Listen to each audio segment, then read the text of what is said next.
Today on Straight Talk Africa, I go one-on-one with Seif Sharif Hamadi, the former first Vice President of Zanzibar and Secretary General of the opposition Civic United Front.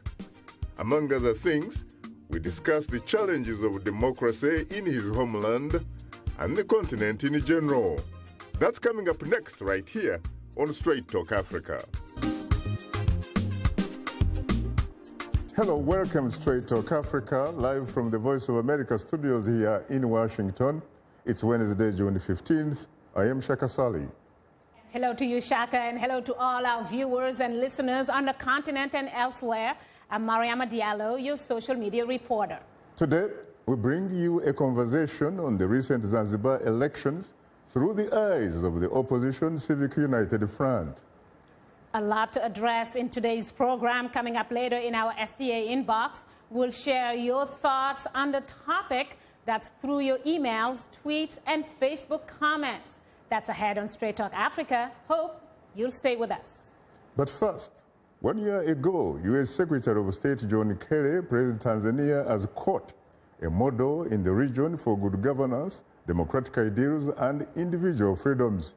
But my colleague Paul Cisco reports that's no longer the case. Tanzania's President Jakaya Kikwete, respecting constitutional limits, left office at the completion of his second term last year. For the first time, a united opposition put forth a single candidate, former Prime Minister Edward Lowassa for President of Tanzania, against the long-standing Chama cha Mapinduzi Party candidate John Magufuli.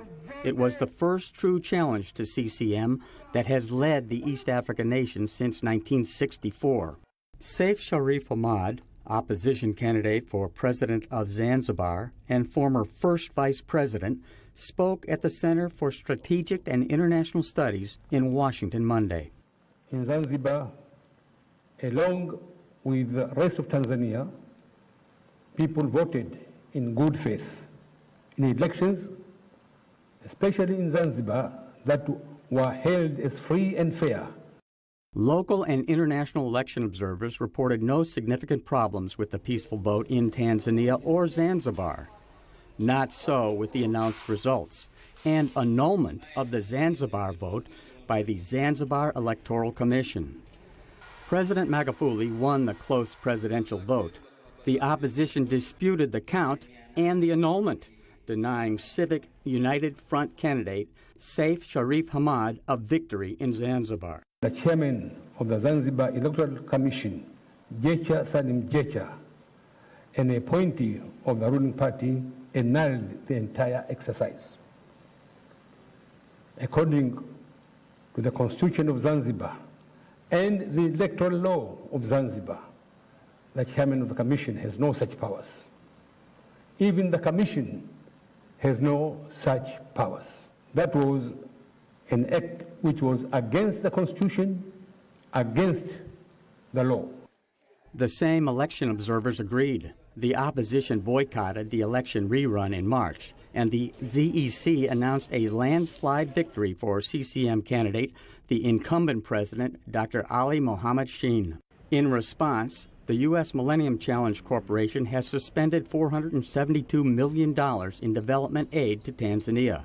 Ambassador Mark Green says U.S. assistance is based on reforms that create the conditions for economic growth. What is it that the U.S. and the U.S. commercial sector believe is key for a prosperous future?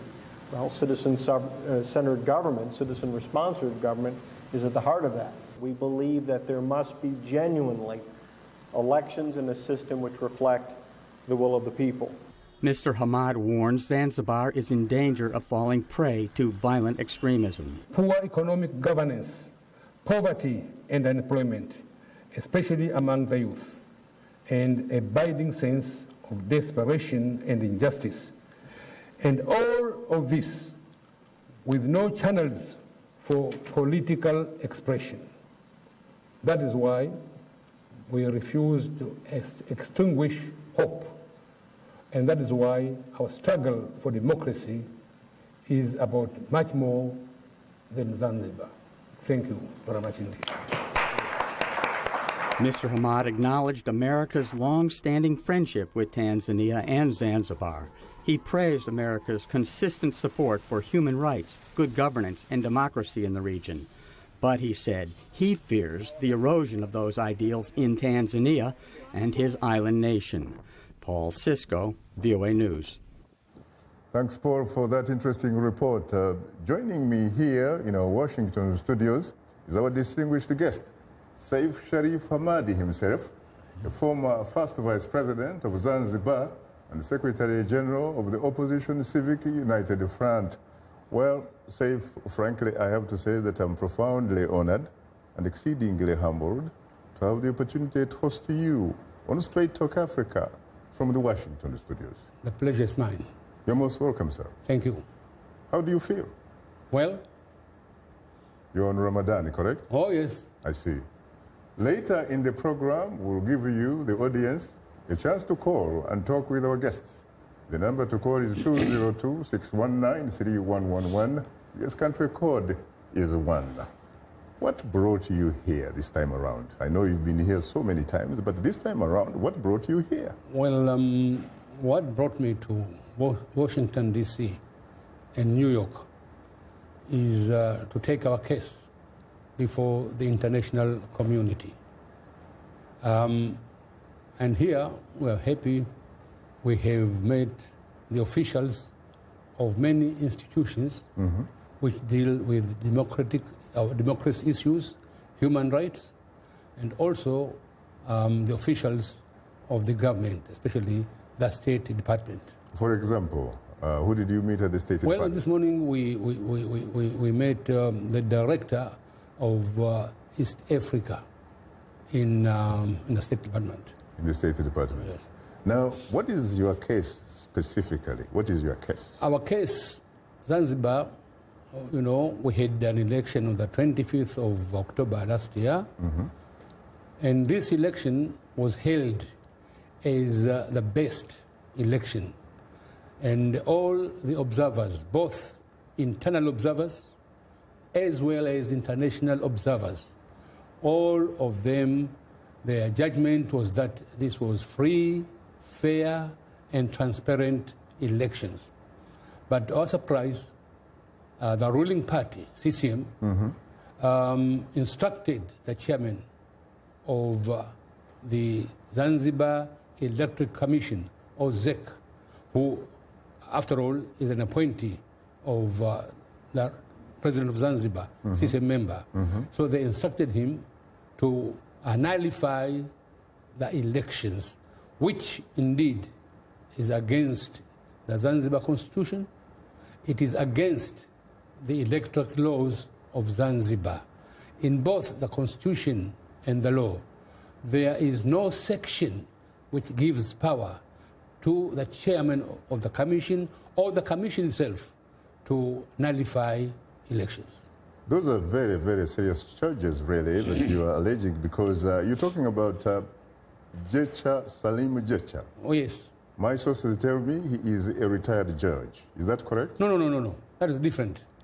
Jecha Salim Jecha is not a judge. He has never taken law in his courses. In fact, in the elections of 2010, he was a candidate himself for CCM, but he was defeated in the primaries. Very interesting. Now, you say, of course, that his move was unconstitutional. Yeah. So how come you couldn't, for example, move to the next level? Couldn't you, for example, have had a means of recourse? Couldn't you have gone to the Supreme Court? Well, you find one thing about Zanzibar courts. They are not independent. And most of the people have no confidence in those courts. And what's They are not independent? Not independent. But neither is the Zambia Electoral Commission, and yet you were in fact willing to participate in that October 25 election. Because that is different. Because we had no choice. You have no choice. No choice. We had to participate. And after all, in the commission itself, we had 2 members which were appointed on the recommendations of my party. So at least we knew what was going on there. Now, when you talk about the Zanzibar Electoral Commission, and you talk about its chairman, of course, Jecha Salim Jecha, did he take that step?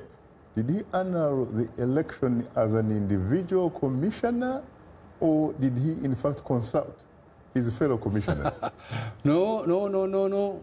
That is another thing which is very interesting, because we had elections on the 25th of October, and the results started to come in on the 27th. But while verification or verifying the results, Jecha was playing delaying tactics all the time. Sometimes said that I'm called by this official, I'm called by this leader, which is against, in fact, the ethics of the commission itself, because it's not supposed to be called by anybody, and especially at that crucial time. But Jecha was all times finding the excuse to absent himself. And, you know, these sessions have to be chaired by him. And actually, on the 28th of October last year, 3 days after the elections, and it was the final day when the commission, according to the law, was supposed to give the results. So you find he did not appear at the verification center. He was not seen there.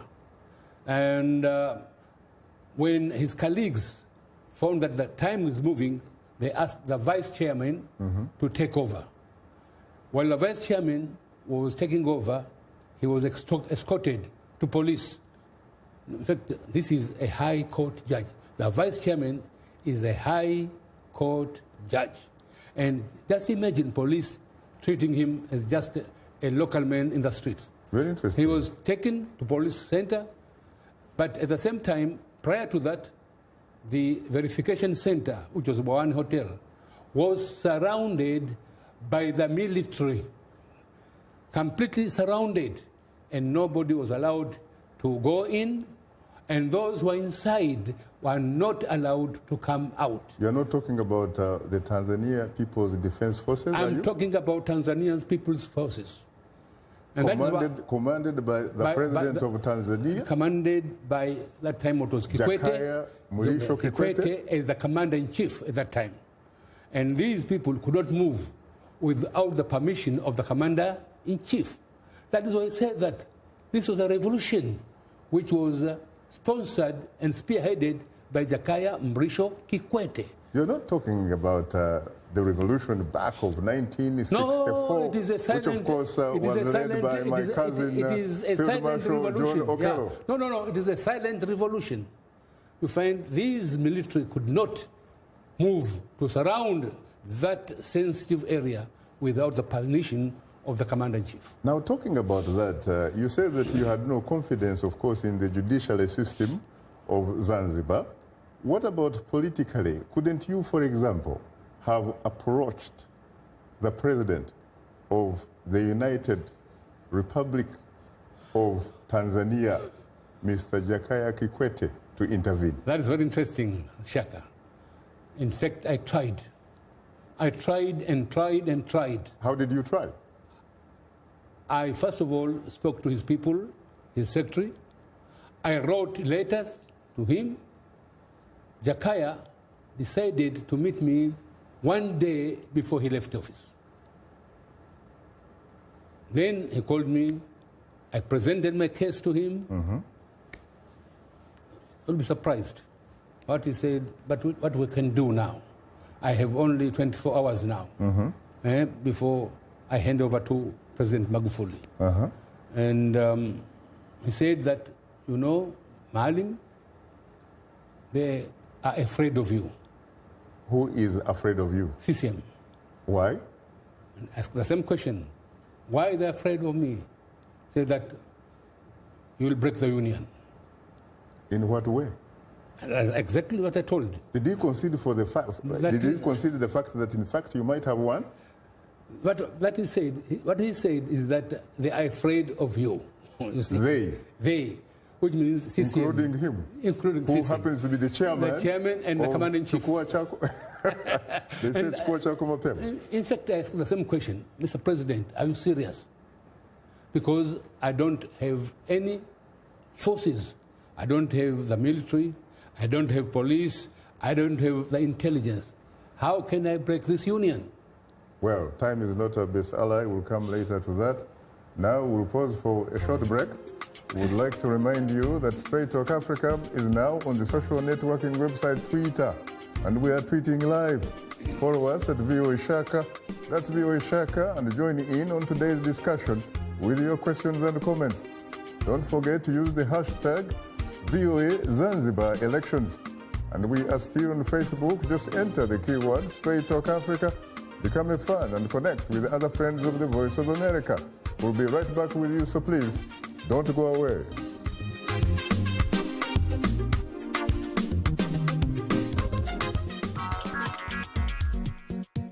Like Voice of America on Facebook. Follow VOA on Twitter.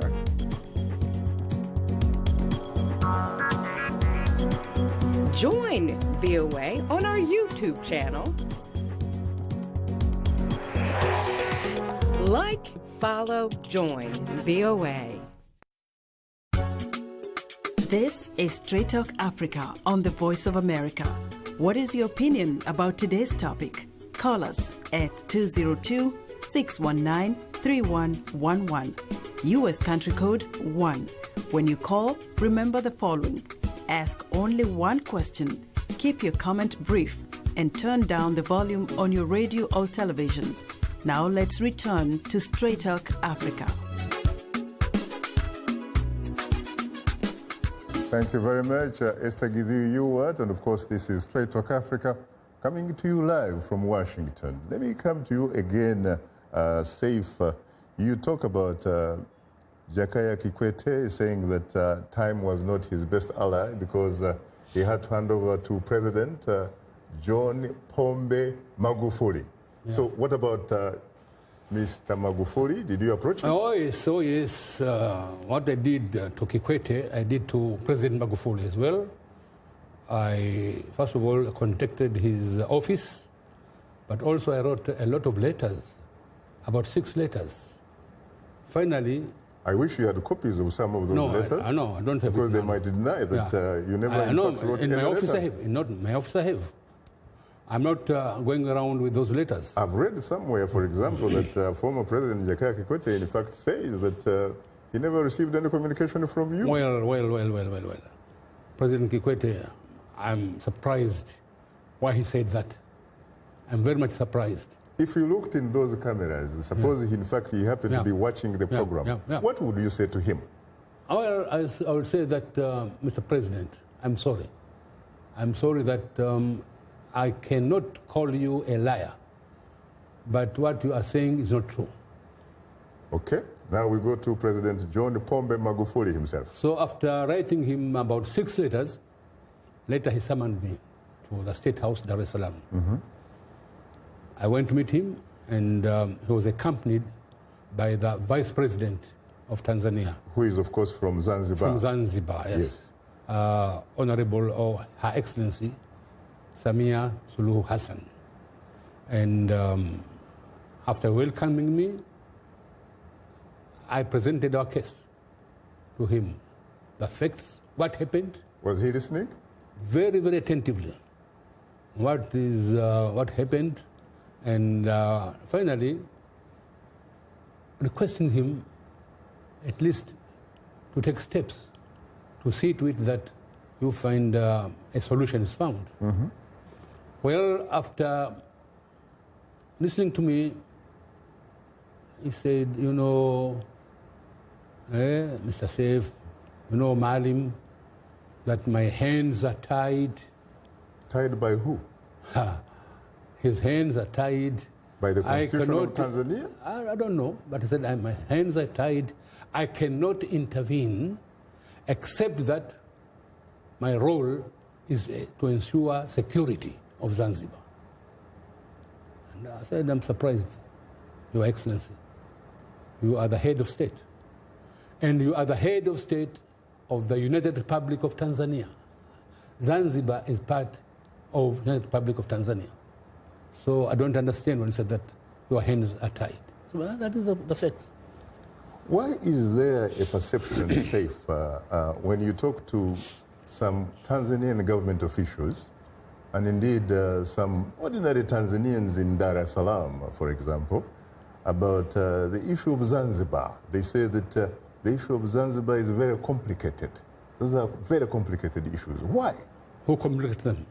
Who complicates the issues of Zanzibar? They say those issues belong to the Zanzibari. But then, of course, you tell me that, in fact, you have a Tanzanian People's Defense Force deployed, in fact, from the mainland. Exactly. We shall come to that later, when they had that rerun of the 20th March, when Zanzibar was actually militarily occupied. Thousands of the military police was brought to Zanzibar, you see. So that is also, it makes us wonder, for the things they want, they can do. For that, what they don't want, they say, we cannot interfere. You have run 5 times. Correct. And 5 times you claim that you have been winning. Correct. At least I know when I look at some of the statistics and information that I have accessed, you may probably have won at least 3 times. Correct. But each time you have won, somehow, the ruling party declares victory. How does it feel for you and your supporters? Well, I myself feel really that Tanzania, because I'm sure without the interference of Tanzania mainland, those in Zanzibar themselves, by themselves, they could not change the results. So we feel that Tanganyika, those who are in authority in Tanganyika, with their party, Chama cha Mapinduzi, they don't want to relinquish power. So they find a lot of excuses. But the fact is that we have this ruling party syndrome, that all the ruling parties in sub-Saharan Africa, most of the countries, they don't want to relinquish power. They want to cling to power forever. So you find when we have elections in Zanzibar and we win the first election, we win the second election, the third, the fourth, and this one was very obvious. As I said before, all the observers said that you find the elections were free and fair. I must say that this time around I was pleasantly surprised even to see that the African Union, the East African Community, even SADC, all were on the same page with the European Union, the Commonwealth observers, and you name it. Oh, yes. Incredible. Yes. The only people who are missing on that page is the ruling Chama Pinduzi party. Yeah. In fact, so where do you go from here? And after all, let's face it, you yourself, Sharif Hamadi, used to be a card-carrying member of Chama Pinduzi. But I was expelled. I was expelled.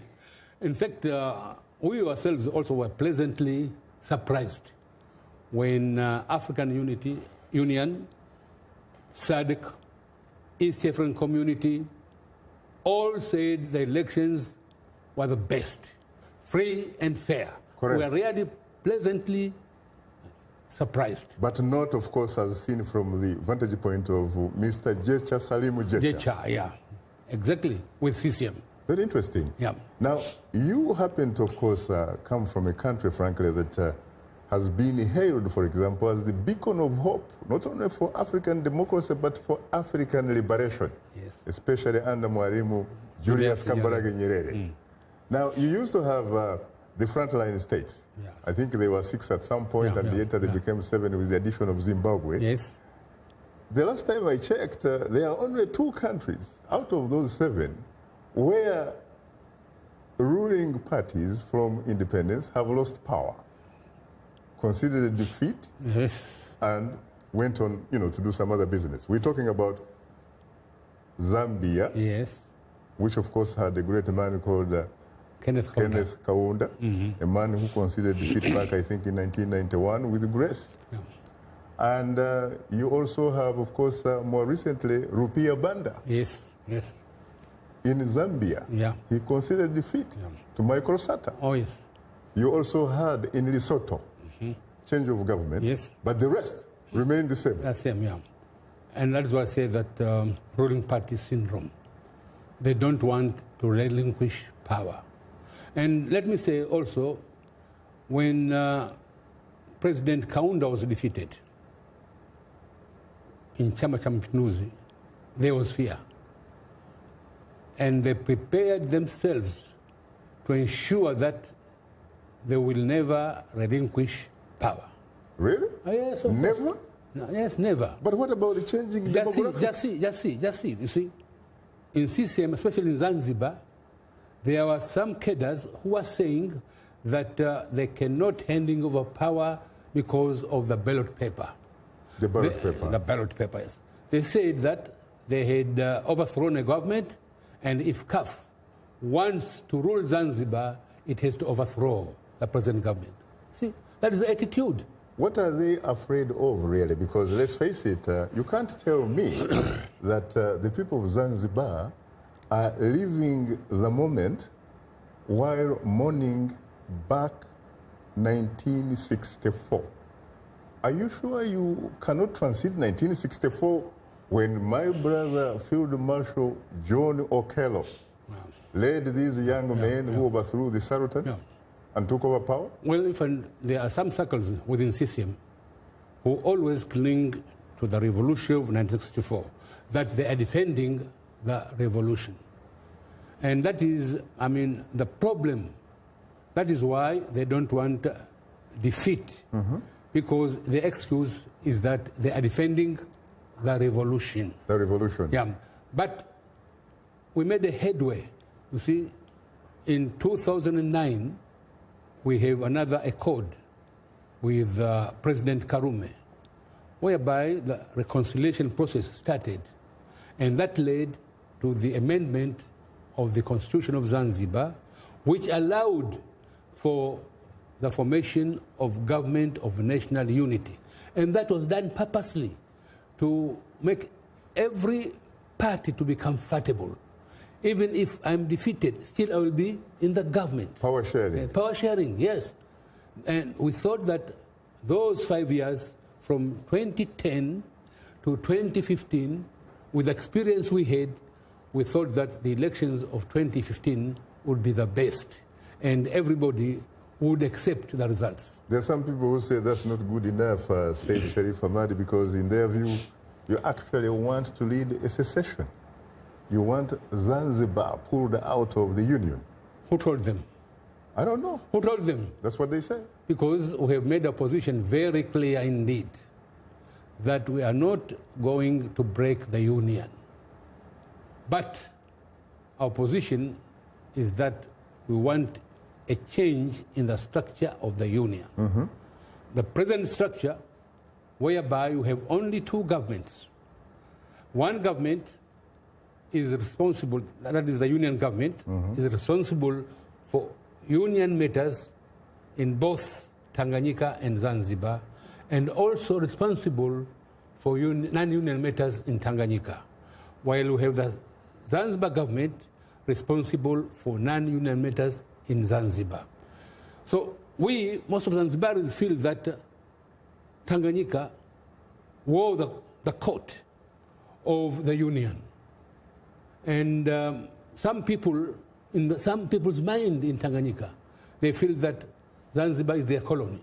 Interesting. Yeah. Is that why you, while campaigning in 2014, I remember on the island of Zanzibar, and I did attend, in fact, that campaign. 2015, and you were addressing, it was 2014. Okay. You were addressing a rally in Zanzibar. I was in Zanzibar at the time, and in fact, I paid a courtesy call on your residence, you remember? Yeah. And you were saying, Sirikali Ngapi? Yes. Tatu, yes. How many governments? Three, yeah.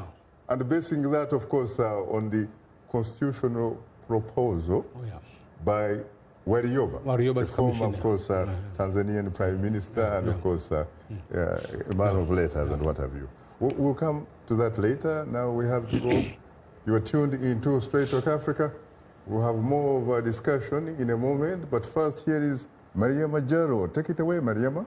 Well, thanks, Shaka. Still to come, we'll reveal some of the outstanding and fantastic feedback we've received from our audience through social media.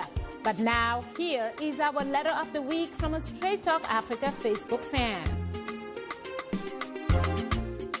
Emmanuel Alcado Kachele from Tanzania writes, "No legitimacy, no representation of the people's wishes. The Zanzibar March 2016 election was manipulated. It was a typical African election, which are just empty processes that are used to deceive the voters. It's sufficient to say Africa has monarchies and self-assured political parties."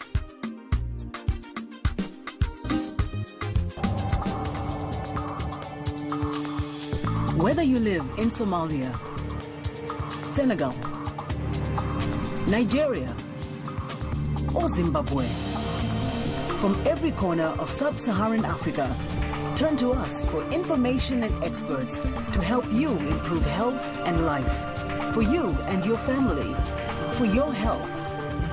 Africa Health Network, only on VOA. This is Straight Talk Africa on the Voice of America. Call us now with your questions and comments.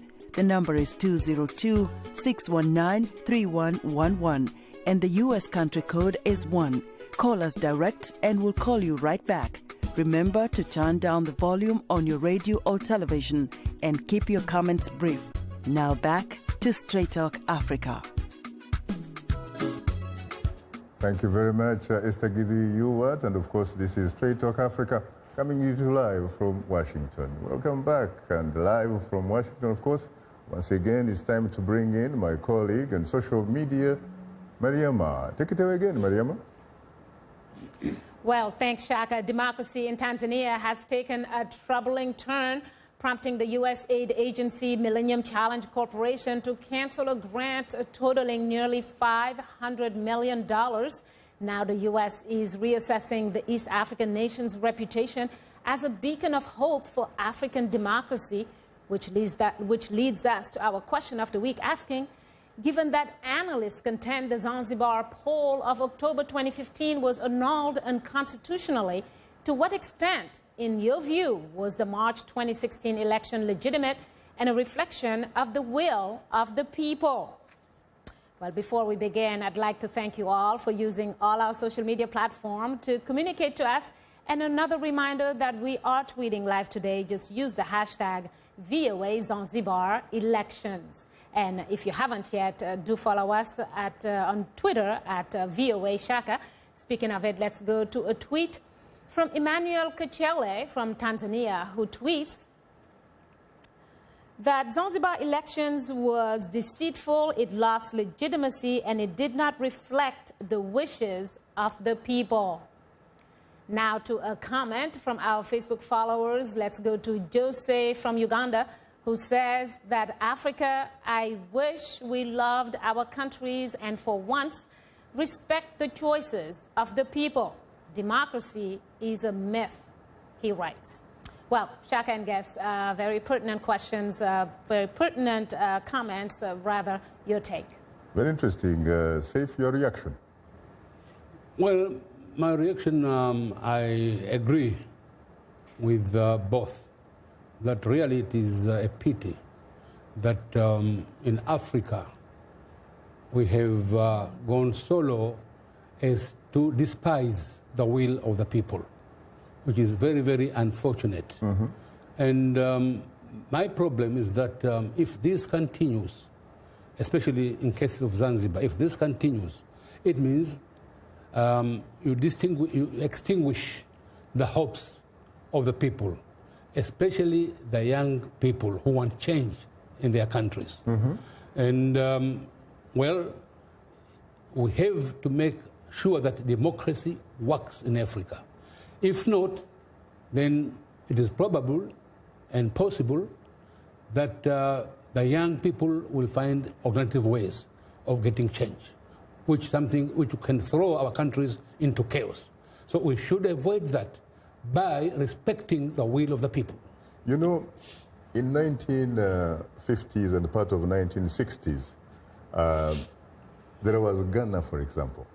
You had the Osajefo, Kwame Nkrumah, who basically, when he regained the political independence from the British on March 6, 1957, actually said that the independence of Ghana would be meaningless unless it was linked to the total liberation of Africa.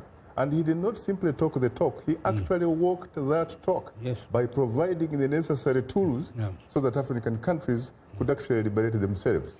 When he was overthrown in 1966, Nyerere, your president Maalim Julius Nyerere, took over the mantle. And he helped, in fact, he helped to end apartheid in South Africa. The independence of Mozambique, the independence of Zimbabwe, Angola, and you name it. Do you think there is an African country that is democratic enough, for example, that can act that role of making sure that the continent, in fact, becomes democratic? Well, I'm not sure. I'm not sure. What about Nigeria, for example, where you had an incumbent president, Goodluck Jonathan, losing an election and conceding defeat? I'm coming to that.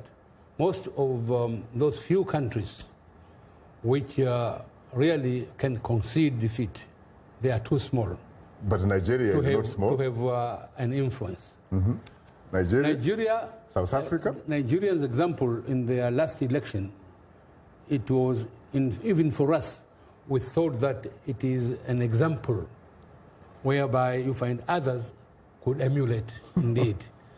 And you find, really, I congratulate President Jonathan for accepting defeat. Really. He did a very good thing for Nigeria and for Africa. Terrific. Mariama, do we have more reaction from the audience, please? Well, I think speaking of West Africa, we have other examples in addition to Nigeria, Ghana. You have Benin, you have Senegal. So there are a few countries there who are exercising basically what democracy really means for their people and for their countries. So let's give them a chance. Let's look at another posting, this time from Facebook. And we'll go to Michael Elimu from Uganda, who writes, the same election manipulations incidents happened in Uganda. We are entirely sick of this government. Wow, it's quite a strong statement, Shaka and guests. Once again, your take. I guess it's all happening on that East Africa, on that East African side of the sub-Saharan Africa. The East African corridor indeed might need some democratic foreign aid, perhaps, from West Africa. I always say that it might be the food. Maybe we should import our food out there. Just a joke, though. Let's get serious. Go ahead, Shaka. Your reaction is safe. Well, in fact, with Uganda, I'm surprised by my colleague mate, Museveni. Your buddy? Yeah. Why? Why are you surprised? Well, you see, Museveni were together in the University of Dar es Salaam. Correct? What kind of guy was he? What kind of guy was he? Well, he was revolutionary.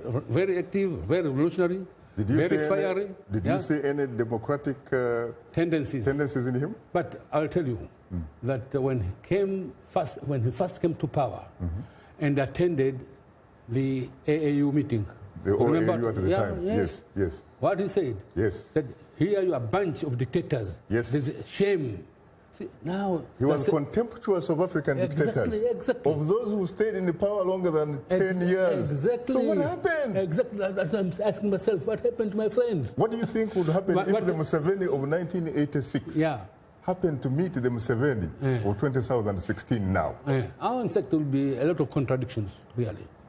And I thought that Museveni would walk the talk. Interesting. Yeah. You know, there is a saying that becoming a president does not change you. Exactly. It reveals you. But also don't forget that power corrupts. And absolute power corrupts absolutely. Very interesting. Yeah. Well, Thank you very much, Mariama, for bringing us this week's audience reaction. Well, thank you, Shaka. Maybe one of these days we'll have Museveni himself in our studios, and we'll get a chance to ask him all those questions. That will do it for today's social media segment. Just a reminder that we appreciate all the feedback, whether it's in social media form or using other means to communicate to us. Please keep them coming. If you are a new fan, just drop us a line at africatv@voanews.com. Once again, our email address is africatv@voanews.com, or post your comment on our Facebook page. Just enter the keywords Straight Talk Africa. Be sure to visit us online at voaafrica.com, or you can join our YouTube channel. Sign up to VOA TV to Africa, and don't forget to follow us on Twitter. Another reminder that the show is streaming live every Wednesday. Just go to the VOA Straight Talk Africa TV program page on our website, or simply watch us live on your mobile device. Just download the VOA mobile app. Now, let's take a look at what's on tap for next week's program. Next week on Straight Talk Africa, Shaka goes one-on-one with Linda Thomas Greenfield, Assistant Secretary of State for the Bureau of African Affairs, is America's top diplomat to Africa. That's next week, right here on Straight Talk Africa.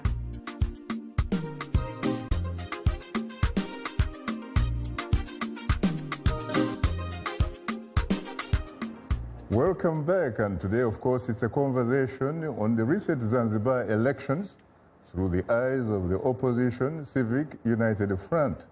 Our distinguished guest is Seif Sharif Hamadi himself, a former first vice president of Zanzibar and Secretary General of the opposition Civic United Front. Once again, I have to say, Seif, that I am profoundly honored and exceedingly humbled to have the opportunity to host you on Straight Talk Africa. Again, the pleasure is mine. You're most welcome, sir. Thank you. I was talking to some Tanzanians, and they said, if in fact Seif Sharif Hamadi is confident that he in fact won the October 25 election, 2015, why couldn't he go in the runoff, in the rerun of March 2016? Because in fact, if he has that support, he could have won it. Why couldn't you do that? Well, you find, first of all, we did not participate in the 20th March election as a matter of principle. Our stand has been that you find Salum Jecha had no powers to annul the elections. So all his action was illegal. And for us, the results of 25th October are the ones which we respect. That is one. But secondly, you find CCM didn't want a rerun to be defeated again. So all the instruments of power, all were mobilized to ensure that CCM wins. So you really don't have any respect at all for the March election won by incumbent president, your colleague Shane, who claims to have won by 91.4%. Why should I have? I don't have any respect to that, because first of all, you find the observers who were there, very few, including the Stephen community, and the media. They went round. And Shaka, I'm telling you, the polling stations were empty. Less than 15% of the Zanzibar electorate. So you had ghost voters or what? Oh, in fact, it was not an election. I'm told that those who went, they were given a booklet of votes, just vote, vote, vote, vote, vote, like that. If Shane got 46% in October, how is it that in 5 months he should get 90%? Well, he can. After all, you boycotted the election yourself. Because people don't participate. We boycotted. We asked the Zanzibaris not to participate, and the majority of Zanzibaris respected us. But he claims that they actually did participate. They didn't. I mean, if you see the clips of the election, whereby the polling booths, polling stations, no person. I mean, the elections officers dozing. And what about Mr. Salim Jecha? What did he say this time around? 91.4%. Yes. Those were all cooked. Interesting. All were cooked. A reminder that you are tuned into Straight Talk Africa. To participate in our discussion, please call us at 202-619-3111. This country code is 1. We'll continue our discussion in a moment, so please don't go away.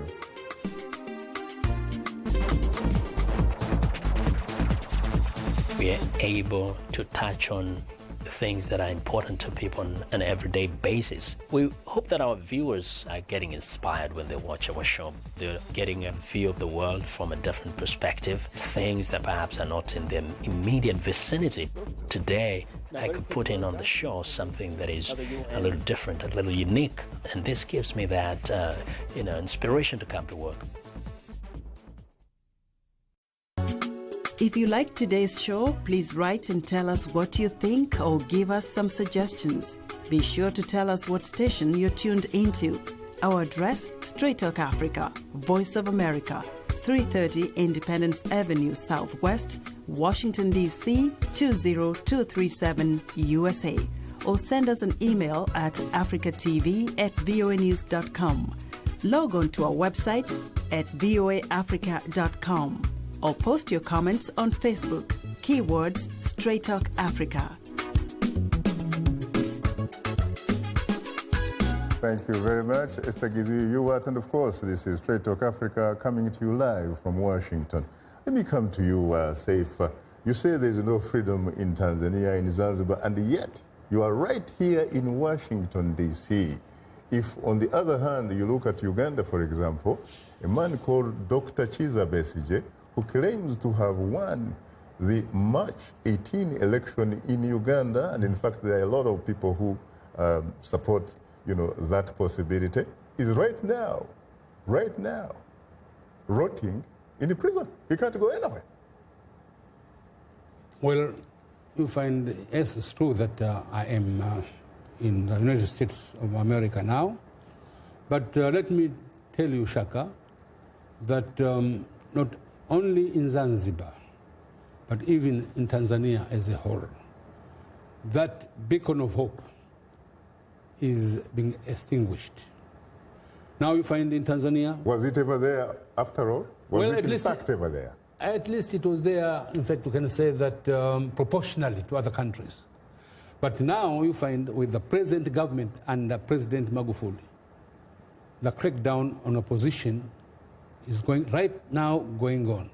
First of all, they prevented live broadcast of parliamentary debates, which Tanzanians, they are very much used to it, and that was very popular for most of Tanzanians. I participated in them, in fact, back in 2007 in Dodoma. Exactly. Mm-hmm. And in fact, the only reason, the regime doesn't want to have criticism. Yes. What they have done is to make the parliament itself has its own studio. They edit the speeches, and they give to the televisions what they want people to hear. Not directly, that is one. But secondly, you find newspapers are being closed. Thirdly, you find in the same parliament, in a democratic country, how can it happen that police in uniform can enter parliament, throw out members of parliament? You see? At the same time, we have now in the whole country, police has banned all political activities. No public rallies, no demonstrations, and in some cases, even indoor meetings. For example, Zito was trying to organize a symposium. Who is Zito? Zito is a chairman of one of the parties known as ACT Mzalendo. Mm-hmm. And indeed, police went to prevent that indoor meeting, you see. So, and you find what is more, we have a young man who has been jailed 3 years. What is sin to criticize President Magufuli on Facebook? Really? Oh, yes. But this is a man who is obviously being hailed as a new breed of African leaders, a man who apparently is seriously cracking down against corruption, correct? Isn't he fighting corruption? Apparently. Don't you agree that he is? Apparently. And if in fact he is fighting corruption, then what about the corruption of somebody stealing a government? Like Chama Chama Pinduzi stealing a government in Zanzibar. Exactly. What can he do about that? Exactly. And they said that he has no powers. His hands are tied, you see? His hands are tied. Yeah, but he can deploy the Tanzania People's Defense Forces of the island? Oh, yes. Really? Oh, yes. Oh, yes. If you were to talk to him from the deepest, better part of the bottom of your Zanzibari heart and soul, and suppose he was watching this program right now, if you looked in the camera there, what would you say to him? Mr. President, with due respect, at the beginning, everybody supported you in your crusade against corruption. We, in our party, don't want corruption in Tanzania. But on the other hand, now it appears that you find you don't want to be criticized. And in a true democratic country, criticism is very important because it helps the ruler to know what are his weaknesses so that he could try to correct himself. But if you shut down, you don't want to be criticized, that is danger to democracy. But at the same time, I will tell him, please, Mr. President, you are the head of state of the country known as United Republic of Tanzania. Don't forget that Zanzibar is part of Tanzania. You see? So you cannot leave Zanzibar to go to chaos. Given the apparent evidence in favor of CAF having won the 2015 election, what about Mr. President really attempting at least to restore the will of the people? Because you can talk about people stealing money, the Central Bank of Tanzania, but what about people stealing, stealing a government? Shaka, that's why when you said stealing the will of the people. That is why when you said that he is fighting corruption, I said apparently. Apparently. Because this fight of corruption seems to be selective. You see, there are some other matters which the president, for his own reasons, he doesn't want to touch or to intervene.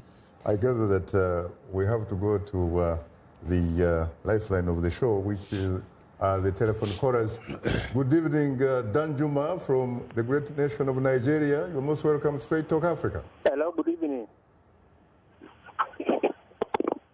Danjuma, can you hear me? Hello. Well, apparently Danjuma doesn't seem to be there. What is the way forward, Seif Sharif Hamadi? Because surely you can't remain in this impasse. What are your recommendations? Well, thank you for that question.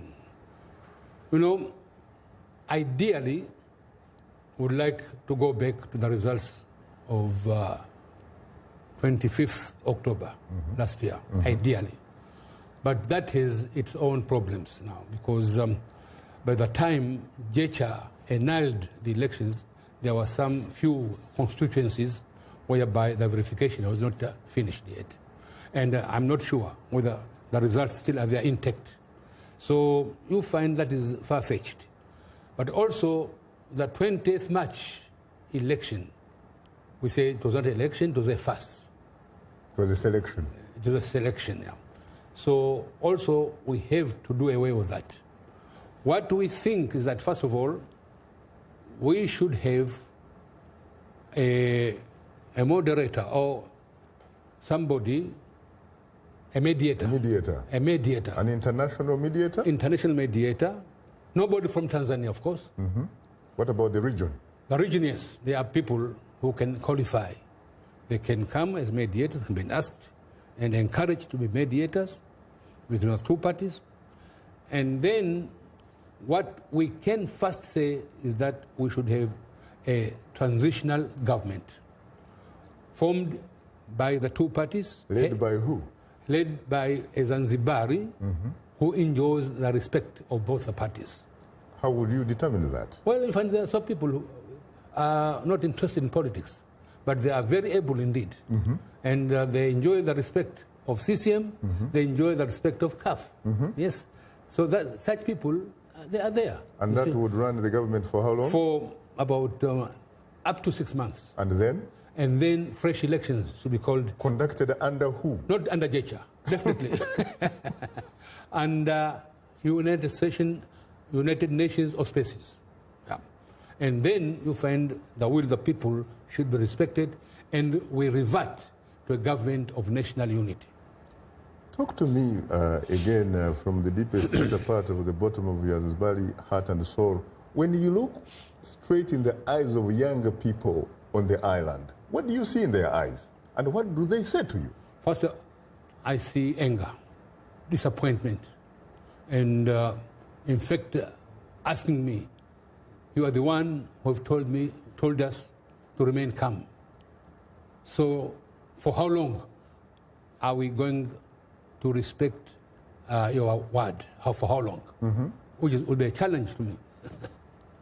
What about the issue of unemployment? Oh, that is an issue. And as I said, that there's a danger because young people want change. Young people are desperate. Young people have no jobs. Young people are very poor. Young people don't have hope, seem to have lost hope. You see? But earlier you told me... There was only hope was that if CUF took the government, then CUF would bring about the change which they want. But earlier during the break you told me that you would actually be comfortable to call for sanctions against the government of Tanzania if, in fact, it does not want to seriously deal with this issue and solve it. Of course. Then where would these young people get jobs from? Of course. But even if they have get aid, who benefits from that aid?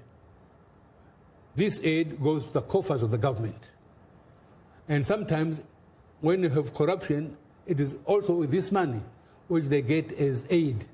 So the beneficiaries are not the young people who are poor.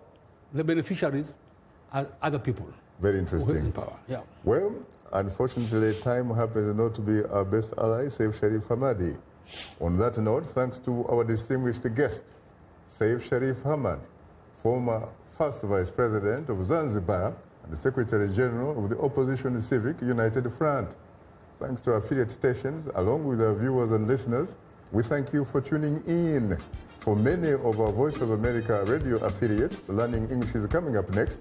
And tomorrow morning, Today Break Africa with James Bate. On behalf of the Voice of America, thanks for tuning into Straight Talk Africa. In the meantime, get better, not bitter Zanzibar. And please remember to keep the African hopes alive.